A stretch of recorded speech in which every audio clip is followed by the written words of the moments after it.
Hello guys, balik lagi bareng gue di sini.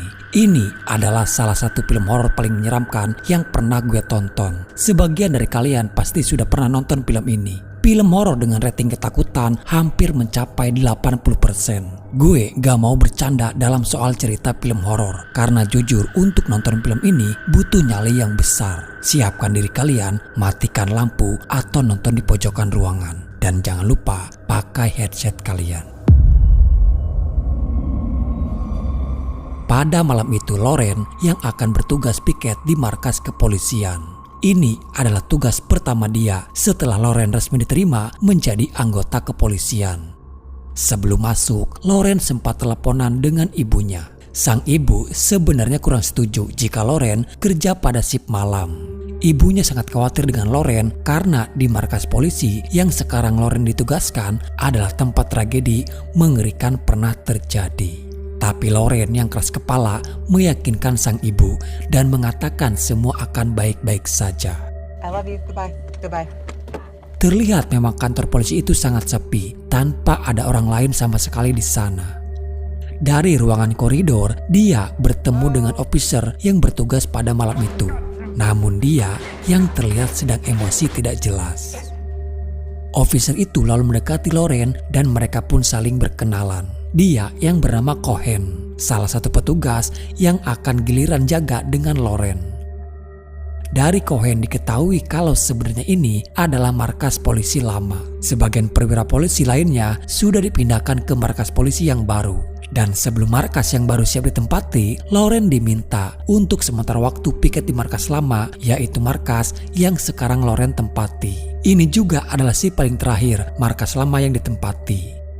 Cohen sedikit memberi arahan apa saja yang harus Loren lakukan dalam piketnya nanti. Loren hanya diminta berjaga-jaga saja, berkeliling di sekitaran markas memastikan semuanya aman. Dan Cohen juga berkata tidak akan sibuk di sini. Terlebih panggilan aduan masyarakat 911 sudah dialihkan ke markas polisi yang baru. Loren hanya bertugas sendirian.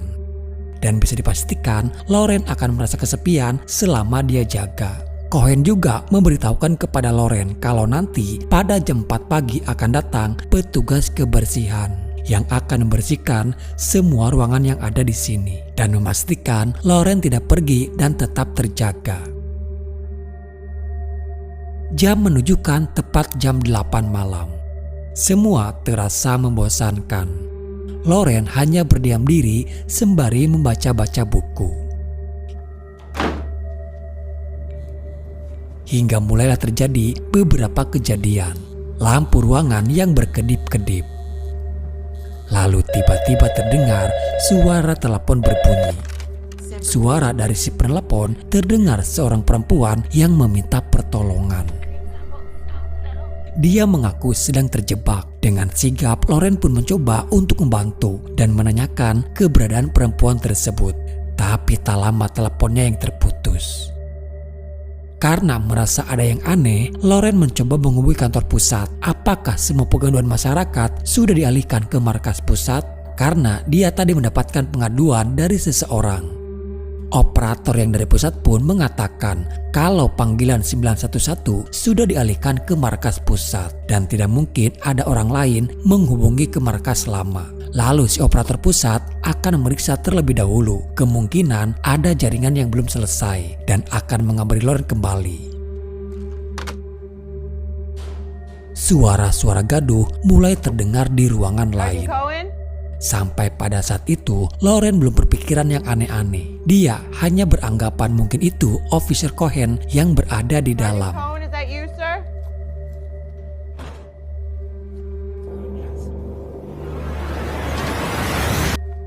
Waktu menunjukkan tepat jam 10 malam. Sudah hampir 2 jam Loren berada di sana sendirian.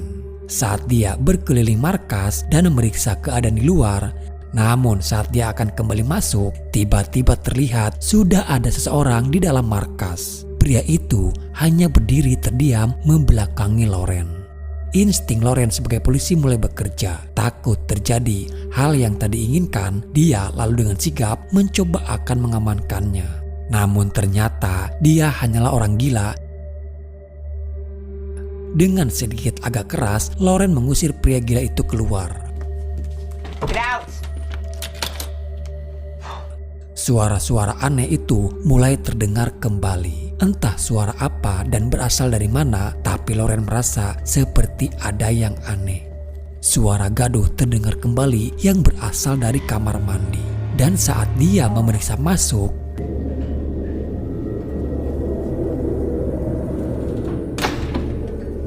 di salah satu ruangan loker, Loren mencoba membuka lemari nomor 25, di mana itu adalah loker bekas mendiang ayahnya yang sudah meninggal saat bertugas beberapa waktu yang lalu. Di sana Loren menemukan foto saat dia masih kecil bersama dengan sang ayah. Diketahui kalau ayah Loren adalah anggota dari kepolisian. Loren masuk ke kepolisian karena ingin mengikuti jejak karir dari sang ayah. Dan saat dia akan kembali, pintu loker yang ada di sana kini posisinya sudah dalam keadaan terbuka.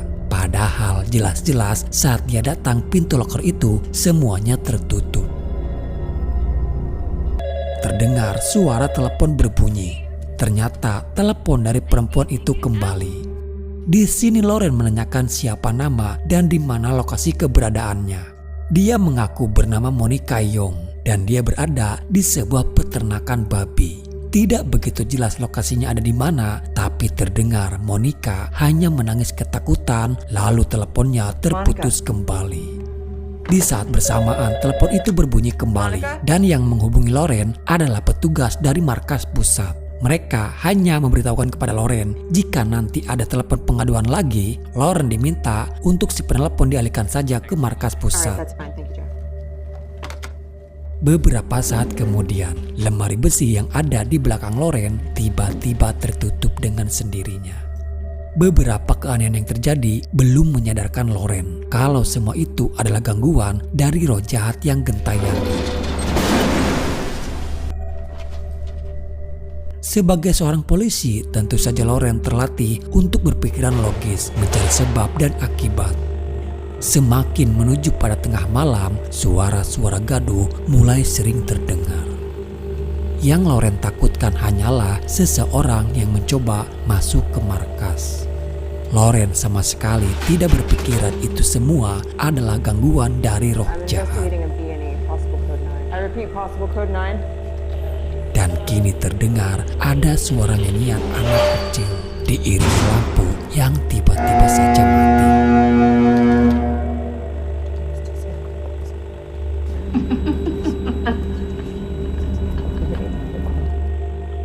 Akal sehat Loren dibuat rusak karena apa yang dialami sekarang lebih kepada aneh dan tidak masuk di akal. Dengan hanya ditemani senter dan membawa senjata, Loren mencoba untuk memeriksa keadaan di sana. Tak diduga justru Loren menemukan orang gila itu kembali, yang entah dari mana dia bisa berada di ruangan itu sekarang. Untung saja pria tersebut tidak berontak dan tidak melawan saat Loren mengamankannya.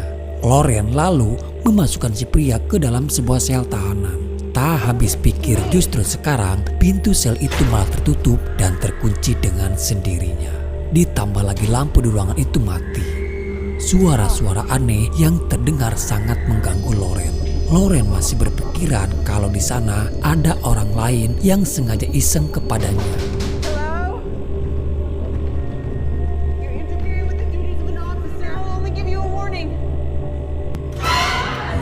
Tiba-tiba muncul sesosok dengan muka yang tertutup kain ada di hadapan Loren.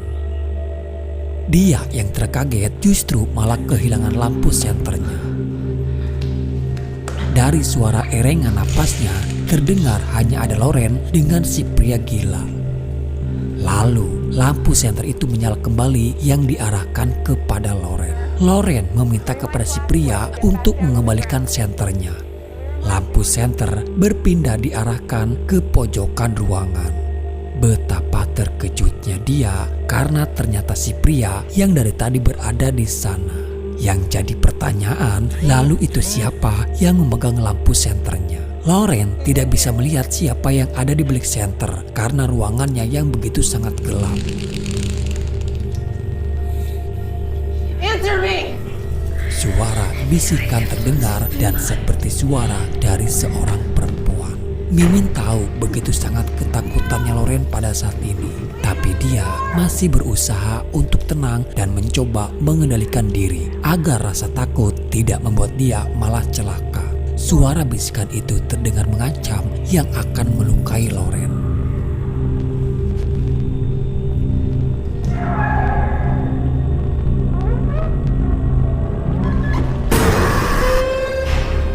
Lampu yang menyala kembali dan pintu yang kini sudah terbuka kembali.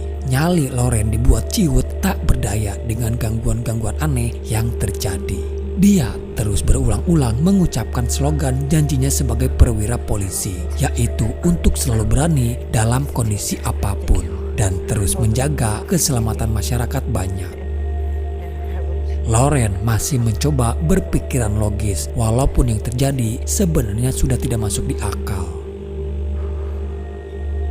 Loren kembali kepada tanggung jawabnya, memeriksa beberapa ruangan dan memastikan semua pintu terkunci. Tapi di salah satu pintu keluar, dia melihat ada seorang wanita yang berdiri seperti sedang menunggu seseorang. Awalnya Loren mengabaikannya dan meminta kepada si wanita untuk jangan berlama-lama berdiam diri di sana. Tapi si wanita berbalik bertanya kepada Loren. Dia tahu kalau Loren adalah orang baru. Disinilah kita sedikit tahu kenapa markas polisi yang sekarang Loren jaga dipindahkan. Dulu pernah ada narapidana keluarga Paimon yang dipenjara di dalam sel itu. Belum genap 1 malam keluarga Paimon ditahan, namun di keesokan paginya seluruh keluarga Paimon yang tersisa semuanya ditemukan sudah tewas karena bundir. Diduga keluarga Paimon adalah keluarga penyembah iblis. Banyak kejahatan mengerikan yang dilakukan oleh keluarga Paimon semasa mereka masih hidup. Mereka menculik para gadis malang dan menjagal kepalanya. Loren sendiri sudah tahu sebenarnya cerita kejahatan yang dilakukan oleh keluarga Paimon. Sebagian keluarga Paimon juga ada yang tewas dalam tragedi penangkapan mereka. Dan dari tragedi itulah ayahnya Loren sebagai polisi ikut serta di dalam penyergapan tersebut. Hingga terjadi baku tembak, namun naas ayahnya Loren menjadi salah satu korban yang tewas. Si wanita itu hanya mengatakan kepada Loren kalau roh jahat keluarga Paimon masih ada dan tinggal di dalam sana. Karena sebelum Loren dulu juga pernah ada polisi yang berjaga. Mereka pun mengalami gangguan-gangguan aneh seperti yang dialami oleh Loren pada saat ini. Dan yang lebih mengerikannya lagi adalah polisi itu ditemukan tewas gantung diri di pagi harinya. Tak lama kemudian wanita itu pun lalu pergi. Di sini Loren baru tahu soal cerita ada polisi yang tewas bundir saat berjaga. Tapi dia tidak sepenuhnya percaya, mungkin saja dia hanya mengarang cerita saja. Loren kembali masuk dan keanehan itu terjadi kembali. Loren melihat TV yang tiba-tiba menyala dengan sendirinya. Di mana di sana dia diperlihatkan saat keluarga Paimon mengungkapkan pernyataan. Apa yang mereka lakukan kepada para korban dengan menjagal kepalanya adalah sesuatu yang benar menurut ajaran sekte yang dianut oleh keluarga Paimon. Mereka menyembah kepada Raja Neraka. Bagi mereka neraka adalah kebalikan dari surga. Seperti apa yang sudah dijanjikan Raja Neraka kepada para pengikutnya. I once stabbed a girl who sounded like a pig.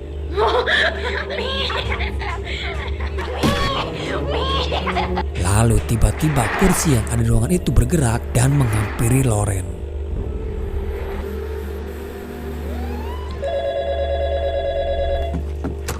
This is Officer Monica. Is that you? Who's dead, honey? Who's dead?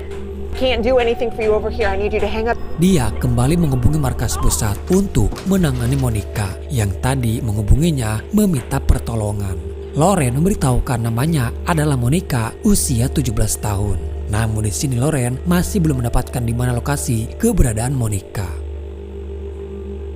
Loren kembali memeriksa ke beberapa ruangan yang ada karena suara-suara itu terus saja mengganggu Loren. Sampai dia melihat kursi yang ada di sana tiba-tiba bisa berubah posisi dengan sangat cepat. Sudah jelas-jelas ini bukan kerjaan manusia, tapi saat itu Loren masih berpikiran kalau ada orang lain di sana yang sedang mengerjainya. Tak lama terdengar bel berbunyi, pertanda kalau ada seseorang yang datang. dan benar saja ada polisi lainnya yang berada di luar. Loren mengira kalau dialah yang dari tadi menakut-nakuti Loren. Tapi polisi itu membantahnya dan mencoba menjelaskan agar Loren tidak salah paham. Justru polisi itu yang bernama Price baru saja tiba dan kedatangannya hanya untuk memeriksa keadaan di markas. Price bersumpah tidak seperti yang Loren tuduhkan. Sedikit merasa lega karena setidaknya Loren ada teman di sana. Namun Loren tidak menceritakan soal ada yang aneh dengan apa yang dia alami, karena tentu saja itu membuat Loren tensin. Dia hanya memberitahukan kalau ada orang gila yang masuk ke markas. Price dengan sedikit gagap mulai bercerita dia datang sebenarnya sengaja untuk bertemu dengan Loren. Dia tahu siapa ayah Loren. Price adalah orang yang bersama dengan ayahnya pada saat tragedi penangkapan keluarga Paymon. Dalam tragedi itu ada 2 polisi yang tewas dan salah satunya adalah ayahnya Loren. Setelah Price menceritakan secara rinci pada kejadian saat itu, tak lama dia pun lalu berpamitan karena dia yang harus segera pergi. Awalnya Loren meminta Price untuk tetap bersamanya di sini karena jujur saja Loren merasa sedikit tenang jika ada orang lain yang menemaninya. Tapi sayang, Price tidak bisa berlama-lama untuk tetap bersama dengan Loren. Dan yang membuat Loren terkejut adalah ketika Price berbalik badan, di mana terlihat kepala Price yang sudah bolong seperti sudah terkena sebuah tembakan shotgun. Loren hanya melongo saat Price pergi. Dan yang membuat dia lebih terkejut, tiba-tiba saja Price sudah menghilang dengan sangat cepat. Loren belum sadar kalau Price adalah polisi yang tewas bersama dengan ayahnya. Yang menemui Loren tadi hanyalah arwahnya saja. Loren kembali mendengar suara orang-orang berteriak seperti sedang terjadi keributan. Suara tersebut adalah suara tragedi saat keluarga Paymon yang kerasukan dan menyerang polisi penjaga. Lalu kini muncul di hadapan Loren sesosok tubuh yang kepalanya diselimuti oleh kain. Tubuh itu bergerak dan melayang secara perlahan.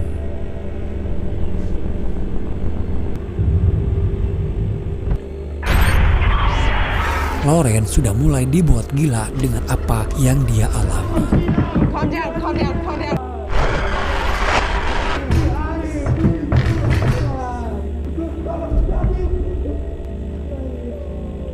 Sayup-sayup dari kejauhan, nyanyian rohani itu terdengar kembali. Loren masih berani untuk mendekati ke arah sumber suara.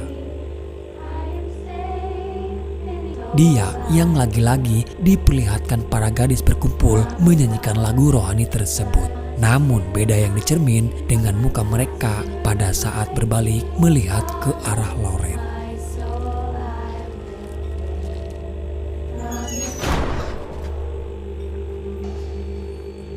Malam yang sibuk untuk Loren. Selain dia yang harus berjibaku dengan keanehan yang terjadi, dia juga masih berusaha untuk menolong Monica yang kini terdengar seperti sedang ketakutan. Loren kembali menghubungi kantor pusat untuk segera menangani Monica yang kini dalam bahaya. Tapi setelah kantor pusat memeriksa nama Monica Young, wanita yang menghubungi Loren, dan kantor pusat juga sudah menemukan lokasi keberadaannya, baru diketahui kalau ternyata Monica Young sudah tewas beberapa tahun yang lalu.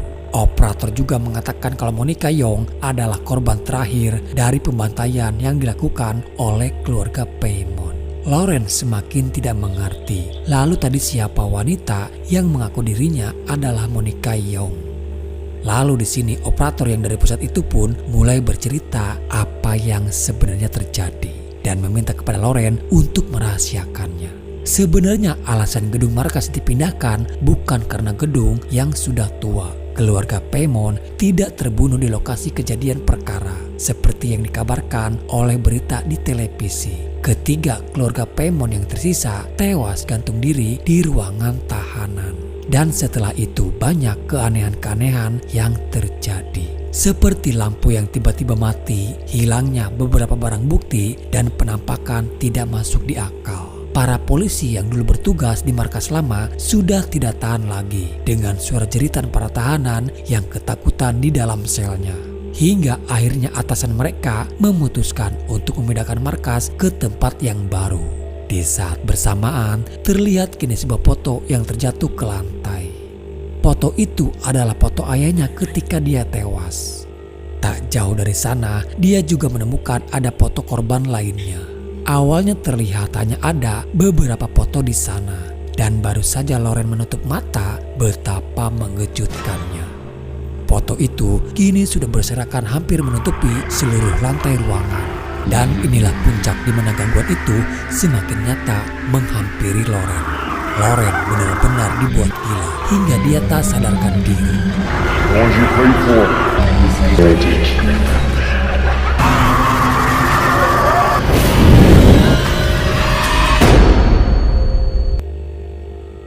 Dia tersadar kembali dan melihat seperti ada seseorang berlari. Loren masih saja beranggapan kalau itu adalah manusia.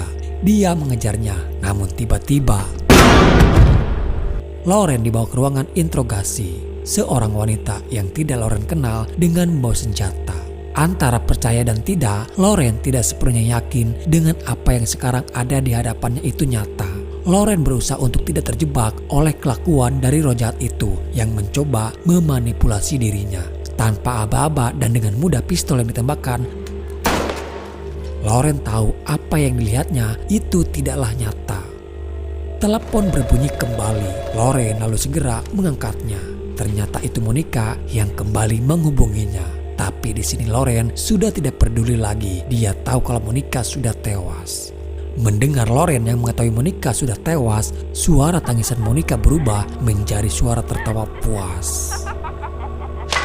Meja yang bergerak terdengar keras seperti ada orang yang memukulnya. Dan saat Loren melihat ke bawah meja, tiba-tiba makhluk menjijikan itu ada di sana. Dia yang berlari dan bersembunyi malah membuat Loren terpojok dan tak bisa kemana-mana.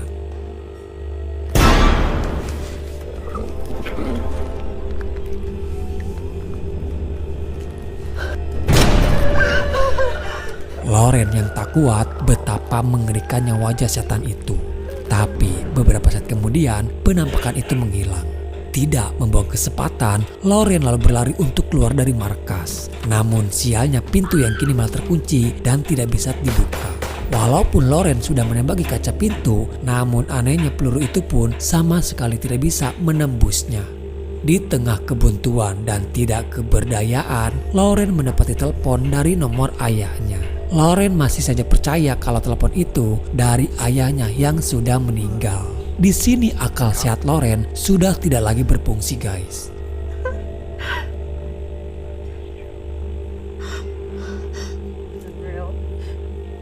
Sialnya Loren malah akan mengikuti dan tetap akan berada di dalam markas. Suara telepon yang mengaku ayahnya berkata kalau orang yang membunuh ayahnya masih berada di dalam bersama Loren saat ini. Sang ayah meminta kepada Loren untuk membalaskan kematiannya. Dengan kondisi Loren saat ini yang sedang rapuh, mudah bagi si iblis untuk mempengaruhi pikiran Loren. Loren kembali melihat orang gila itu yang kini sudah berada di luar. Loren sempat merasa terheran lewat mana dia bisa keluar dari dalam sel. Dan saat Loren yang akan meringkusnya, seluruh lampu di gedung itu kini mati total. Loren memeriksa ke dalam sel untuk mencari pria gila itu. Namun terlihat dia yang kini sudah tewas. Loren adalah wanita yang tidak bisa belajar dari apa yang sudah dia alami. Dia masih saja berusaha untuk menjadi seorang polisi yang sedang mencari penjahat. Padahal musuh yang dia hadapi adalah setan.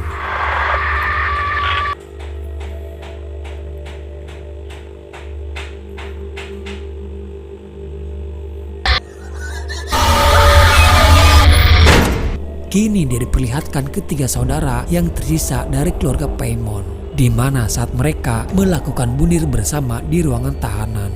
Puncaknya adalah ketika Loren diperlihatkan semuanya apa yang terjadi.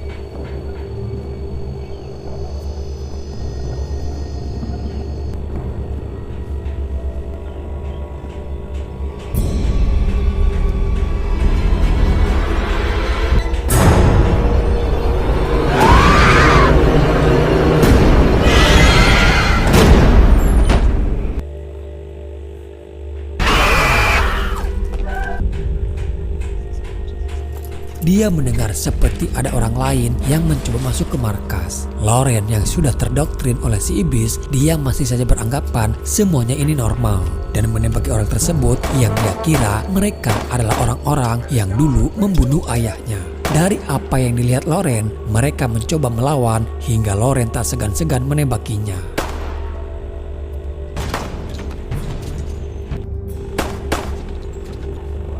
Lalu tiba-tiba dia yang kini ditembak oleh Officer Cohen yang baru saja datang.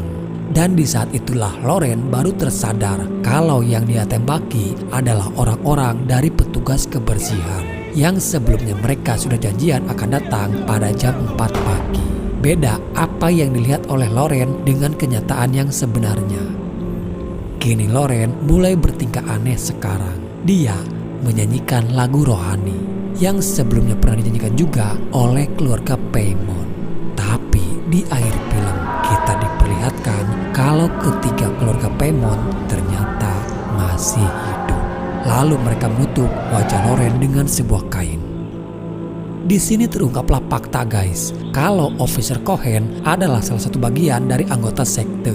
Dia yang membuat sebuah cerita seolah-olah keluarga Paimon semuanya sudah tewas. Padahal mereka masih ada dan bersembunyi. Lalu sekarang mereka menjadikan Loren sebagai korban selanjutnya untuk ritual sesembahan mereka.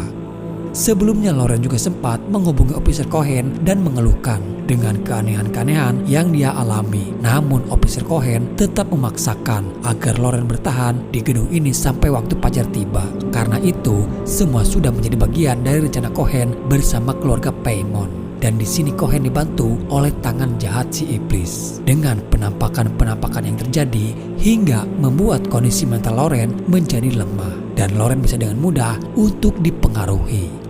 Walaupun dalam film aslinya tidak dijelaskan dengan gamblang soal keterikatan keluarga Paimon dengan Cohen. Tapi sepertinya sang sutradara memang sengaja membuat semuanya menjadi abu-abu. Dan kalau kalian teliti menonton filmnya secara utuh, ada indikasi kalau Officer Cohen adalah salah satu bagian dari semua skenario ini.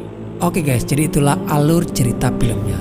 Film horor yang full dengan ketakutan, dengan plot twistnya yang cukup menarik. Sampai jumpa di video selanjutnya. Salam dari saya dan bye-bye.